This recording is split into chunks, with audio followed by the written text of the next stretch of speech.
let's go ahead and open Premiere Pro.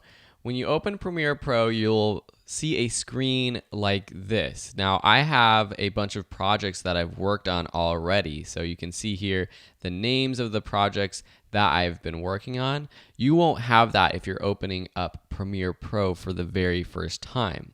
To start a new project, we're going to click this New Project button. But know that if you've recently worked on a project or you want to open a project that you have in your files or on an external hard drive, you can click this Open Project button and then find it from your list of files. You could even just double click that project file from your documents or Finder.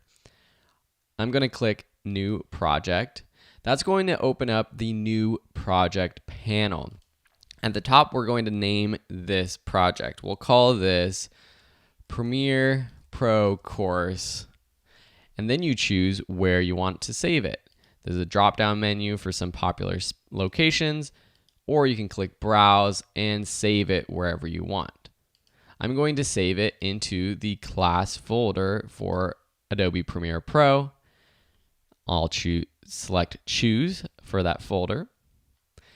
Then we have some other options to take care of. Depending on how fast your computer is, choose that GPU acceleration option if you have it. If not, it's okay. You might just have a little bit of issues if you're trying to edit big, large 4K footage. For video display format, I choose timecode. You might want to use feet or frames if you're editing an actual film that was shot on film, but for most digital projects, timecode is good. Display format, audio samples is good. Capture format, we're not going to be capturing anything via Adobe Premiere Pro. This is if you had a camera or a deck plugged into your computer and you wanted to capture footage from a tape. For Scratch Disk, this is important though. So for me, I typically save all of this same as project. What this means is the video, the renders, the previews, these are files that Adobe Premiere Pro creates when you start a project, when you add effects, when you make changes, when you auto-save your project. I like all of those files saving to where my actual project is. I don't want it on some back library of the computer. I want it easily accessible. So I always choose same as project for these. When you're happy with your settings, with the name and with the location, just click OK. And then Adobe Premiere Pro will open up. Now this is probably confusing if you've never opened up Adobe Premiere Pro. So in the rest of this lesson, we're going to learn what these main windows or panels are. We're going to learn how to customize the view so that yours looks like this if your window doesn't look like this, which it might not. One quick way to get your window or your program to look like mine is to go up to Window, Workspaces, Editing. That's the workspace we're going to start out with. Then we're going to learn how to customize it. To understand what all these panels are, I'm going to open up the project we'll be working on for this course, which is this Anthony Carbajal short documentary. I'm actually going to start in the bottom left with our project panel. So all of these windows have panels. Some of them have tabs with other panels behind them. So see here, we have project in the front. Behind that is the effects. And if we click on the effects panel pops up. The project panel is basically your documents. It's your organization panel. It's where you import files. It's where you create new files like titles or graphics. And it's where you keep everything organized. Behind it, we saw this is the effects tab, and this is where we have all of our video effects, audio effects, and transitions. Right to the right of the project and the effects panel is this toolbar. This includes all the tools that you have available for editing your footage on the timeline, which is over here to the right. This is the timeline. This might seem very confusing to you, and I wouldn't be surprised. So don't get too worried. You will learn how to do all of this. Just know that on the top of the timeline, starting from V1, V2, V3, V4. You might not have these many layers when you open up Premiere Pro. These are all video tracks. Below on the bottom half, A1, A2, these are audio tracks. You can adjust the size of the track and really any panel by hovering over the line on the edge of the panel or the track and clicking and dragging. You can see me doing that right here with this panel. So all of these things I can make smaller so you can see all the 3 audio tracks, and there's actually 9 video tracks that we're using. That's a lot. And it goes from 0 seconds to 1 minute. And you can see the seconds and the milliseconds right here. Over on the right are our audio monitor. So if I play through this, I'm just going to turn the audio off, but if I play through it, you can see the audio levels bouncing up. So this is a good audio monitor to use. This also brings us to the program monitor up here. As I play through this, this is the final product, or at least the product we're working on down here. So everything we add to, and you can see Anthony being funny right here for the ALS Ice Bucket Challenge, threw on a bikini. He's a really out there, extroverted guy. I thought it would be funny, and we're gonna learn more about his story and what this project is all about throughout these lessons. So I don't want to give everything away yet, but just know he's a very extroverted, funny guy. So this, you can see we've added all kinds of things. We've added graphics, we've added transitions, we've added motion to photos, we've added, you can't tell, but we've added color correction, adjustment layers, titles, so many things to this track. And that's what all these different blocks are. Video tracks, graphics, titles, color correction layers. Don't worry, we'll learn all of it. And up here in the program monitor, that's where you see what's happening on your timeline. There's these buttons down here that allow you to control playing the video track. Pressing spacebar allows you to play or stop, or you can press these buttons too. And realize that I'm just skimming over a lot of these buttons. There's so many buttons that I'm not explaining right now.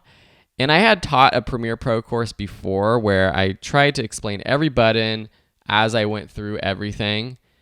That doesn't work that well. There is just too much going on. And so with this class, we're going to learn as we actually create and as we go on. If you have any questions about any of the content in this course, head over to the Q&A tab. First, search and see if anyone else has asked that same question, or if they haven't, ask a new question by clicking the Ask New Question button, typing in your question title, and then describing what issue or what you're trying to figure out. If it's something very specific about what you're trying to do with your project, it always helps if you post a screenshot of your Premiere Pro screen so I can see what's going on.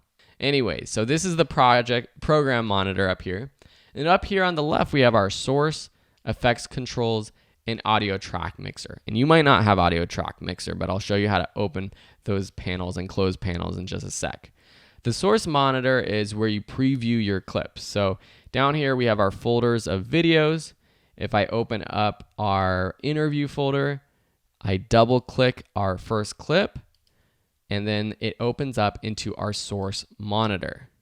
If I open up our music folder and open up a music clip, our music waveform clip pops up, open up here so we can check it out. Effects controls, this is where we actually change how effects look or the settings of an effect. So for example, I'm going to click this adjustment layer, or really any of these layers. So we have a video layer, and you can see when I click on that, you see a motion, opacity, time remapping, all these tabs open up. Some of these come included with every layer that you put on your timeline. Something like the Lumetri color effect, that's something that I added afterwards. That's an effect down here in the effects panel that we added. We'll learn how to do that in this course. And then the last one is the audio track mixer. You might not have this open. And if you don't have it open, let me show you how to do that. But first, let me close it. And you can close any of these panels by right-clicking and choosing Close Panel. So if you don't have the audio track mixer open, go up to Window and click the audio track mixer right here. And that pops open audio track mixer. Now it might not have opened it up right here in this source monitor panel up here in the top left. So to customize your space, let's go back to our other project. So here we're in our other project. It still has the audio track mixer open. Say we want to move this audio track mixer down below our project panel or in this panel behind effects. We can click any of these panels, drag it around, and move it. And you can see as I move it, different panels get highlighted. If I want to just add it right into this panel, just drag it into the middle and let go. You can see that it drags it into this panel. If I want, I can actually add it to the top and add a completely new panel, or the right or the bottom or the left. So see what happens when I click and I unclick over here when it's highlighted in the right, a new panel pops open. Or if I want it on the left up here, it opens up a new panel on the left. If you're following along, it's probably a lot easier to just play around with this and understand how to do it. You can resize, as I mentioned before.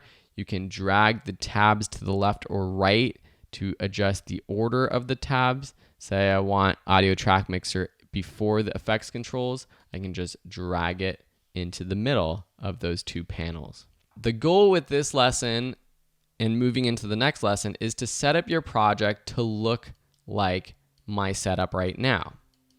So you want your project panel with effects, you want your timeline down in the bottom right, the program up in the top right, and then the source audio track mixer, not the audio clip mixer, the audio track mixer, and the effects controls up in the top left. To save this workspace so that if it ever gets messed up, or if you ever add new panels or open new panels but want to revert to this setup, go to Window, Workspaces, Save as New Workspace. Click that, and then name your workspace and click OK. I already have one that's set up like this. It's called Phil's Single Monitor. It's basically the same setup. Effects controls is in the middle rather than over to the right. But now, whenever I want to go back to that Phil's Single Monitor setup, I can just click that Phil's Single Monitor. And you can see that I have Sam, Will. These are friends who have used my computer, or I've opened projects on their computers, and it saves those workspaces as well. Thank you so much for watching. In the next lesson, we're going to learn how to import and organize our footage.